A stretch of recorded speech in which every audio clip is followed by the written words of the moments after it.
Hello friends, welcome back to the channel. In today's session, we are going to learn how to create a jump host, also called a Bastion server, to securely access a Kubernetes cluster. Let me quickly show you my setup. I am using Oracle VirtualBox, where I have one node acting as a Kubernetes control plane master and another RHEL server acting as a worker node or data plane node.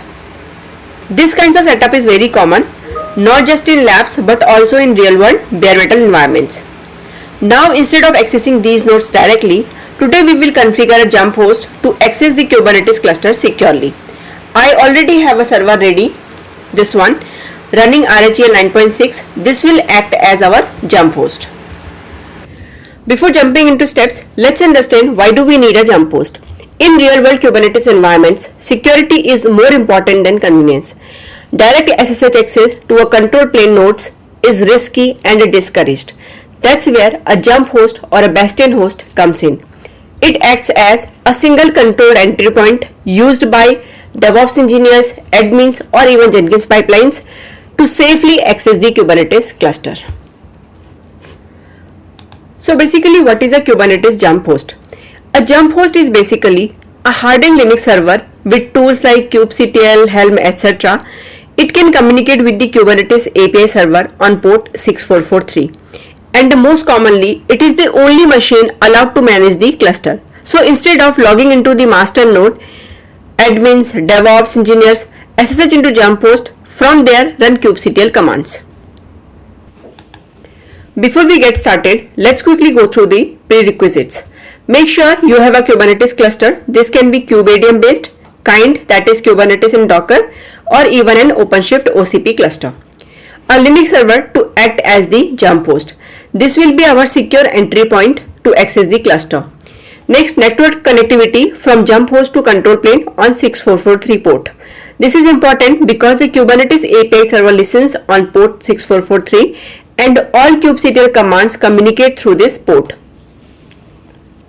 Next, root or sudo access. Required to install tools like kubectl, configure the system and manage permissions properly. Once these are ready, we are good to move ahead and set up our jump host. Now let's prepare the jump host. First, update the system and install basic tools. For that, run the commands yum update -y and install curl, wget, git and vim. curl and wget download binaries, git clone repos if needed like Helm charts, configs, etc. vim edit configuration files.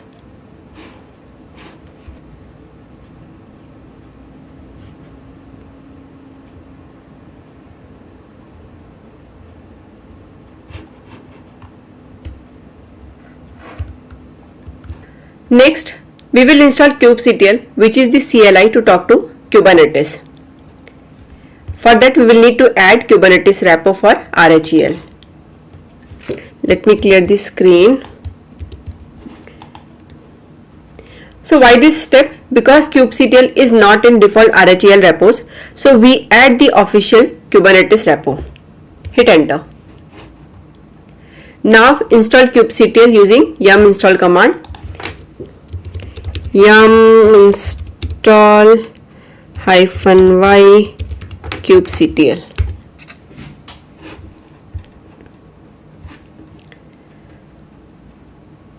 Let's wait for some time to complete it. Once done, verify the installation using kubectl version command --client. Now comes a very important step to copy Kubernetes admin credentials.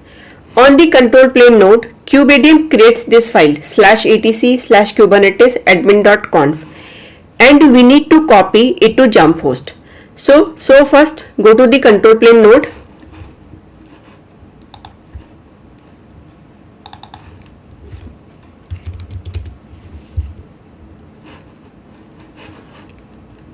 Here do ls/etc/kubernetes/admin.conf. This file is available. Why do we need this file? because it contains cluster credentials plus certificates. It tells kubectl where the cluster is, how to authenticate. Now we need to copy it to jump host. For that we will use scp command, scp, then etc kubernetes admin.conf, and the user @ this is my jump host IP, and I am copying it inside root kubeconfig. Hit enter.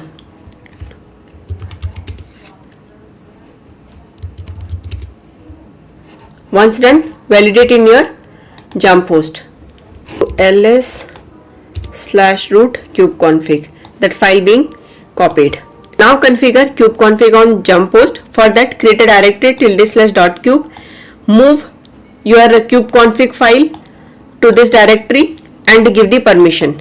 This file is used by kubectl to connect to the cluster. Hit enter. Next step is to update API server address. Now this is a very important step, but in some cases you might not need to do anything here. By default, in many Kubernetes or kubeadm setups, you will see something like server https://127.0.0.1:6443. This works only on the control plane node itself, not from the remote machine like a jump host. So if I do cat to config file, hit enter. If you look at my config, server is https this IP and 6443. This is already pointing to the actual control plane IP address, not localhost. So that means no changes are required. My jump host can already reach the Kubernetes API server. So if your kubeconfig has 127.0.0.1, you must need to update it using the control plane IP. So we are good to go. Now the final step is to test access. Now let's verify everything is working using kubectl get nodes command from the jump host.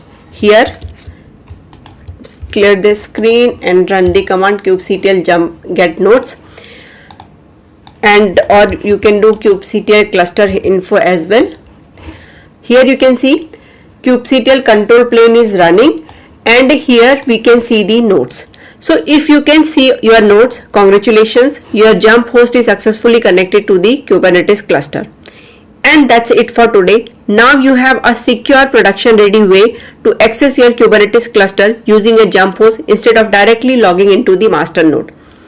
In the upcoming sessions, we will take this one step further and see how to integrate this jump host with the Jenkins pipelines for automated deployments. If you found this video helpful, like, share and subscribe to the channel. And as always, happy learning.